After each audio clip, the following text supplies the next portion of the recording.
Welcome friends. Raja Rani இன்னைக்கு எபிசோட்ல வரக்கூடிய சுவாரஸ்யமான சீன்ஸ் பத்தி பார்க்கலாம். சரவணன் அப்பா சிவகாமிட்ட சொல்றாரு, சரவணன் சந்தியா ரெண்டு பேரும் போன்ல பேசுறது அவங்க தனிப்பட்ட விருப்பம், அவங்க ரெண்டு பேரும் புருஷன் பொண்டாட்டி, அதை வேணா நீ எப்படி சொல்லலாம் சிவகாமி அப்படின்னு கேக்குறாரு. சிவகாமி சொல்றாங்க, இவ்வளவு நேரமா அவ போன்ல பேசிட்டு இருந்தானா நாளைக்கு அவ பயிற்சி எப்படி பண்ண முடியும் அப்படின்னு கேக்குறாங்க.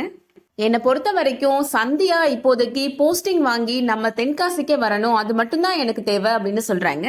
சரவணனே போனை வச்சுட்டு தூங்க போயிருப்பான், நீங்க தேவையில்லாம பேசாதீங்க அப்படின்னு சொல்லிடுறாங்க. இப்போ ட்ரைனிங் அகாடமில நடக்கிறத காமிக்கிறாங்க. கௌரி மேடம் எல்லா ட்ரைனிங் ஆபீசருக்குமே இன்ஸ்ட்ரக்ஷன் கொடுக்குறாங்க. நீங்க இப்போ ஒரு காட்டு பாதை வழியா எல்லாருமே ஓடணும், அந்த இடத்துல ஒரு டார்கெட் வச்சிருப்போம், அதை ரீச் பண்ணதுக்கு அப்புறமா மறுபடியும் இங்க வரணும், இதுல டைமிங் தான் ரொம்ப முக்கியம் அப்படின்னு சொல்றாங்க. எல்லாரும் ஒன்னா சேர்ந்து ஓடிட்டே இருங்க, யாருமே தனியா நின்றாதீங்க, ஏன்னா சம்டைம்ஸ் இங்க அனிமல்ஸ்லாம் உங்களை அட்டாக் பண்றது கூட வரலாம், ரொம்ப டேஞ்சரான பகுதி இது அப்படின்னு சொல்றாங்க. எல்லாருமே இப்போ ஓட தயாராகிறாங்க.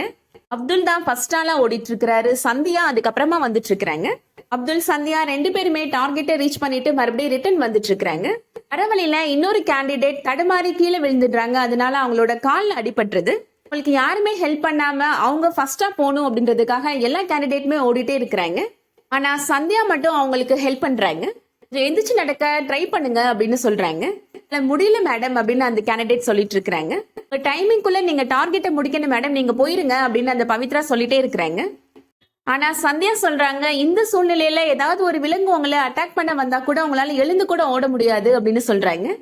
அதனால சந்தியா அந்த கேண்டிடேட்டை தூக்கிட்டு அவங்களுமே ஓடி வராங்க. அதனால எல்லாரும் வந்து ரீச் பண்ணதுக்கு அப்புறம் கடைசி பொசிஷனா தான் இப்போ சந்தியா வராங்க.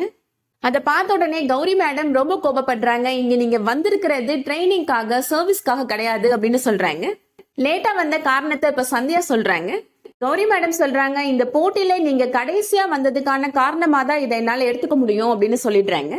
மத்தபடி இந்த டாஸ்க்ல நீங்க தோத்து போயிட்டீங்க அப்படின்னு சொல்லிட்டு போயிடுறாங்க. அடுத்ததா சங்க தலைவர் பரந்தாமன் அர்ச்சனா செந்தில் ரெண்டு பேரையும் கடையில பார்த்து பேசுறதுக்காக வராரு. இந்த தடவை எலெக்ஷன்ல நான் நிக்கலப்பா, எனக்கு பதிலா நீ சங்க தலைவர் தேர்தலுக்கு போட்டி போடணும் அப்படின்னு சொல்றாரு. செந்தில் அதெல்லாம் முடியாதுங்க அப்படின்னு சொல்லிட்டு இருக்கிறாரு. ஆனா அர்ச்சனா செந்தில எப்படியோ பேசி சம்மதிக்க வச்சிடுறாங்க. வெயிட் பண்ணி பார்க்கலாம் அடுத்து என்ன நடக்க போகுதுன்றத. இந்த வீடியோ உங்களுக்கு பிடிச்சிருந்துச்சுன்னா லைக் பண்ணிக்கோங்க. சீரியல் அப்டேட்ஸ்க்கு நம்ம சேனலை சப்ஸ்கிரைப் பண்ணிக்கோங்க. தேங்க்ஸ் ஃபார் வாட்சிங்.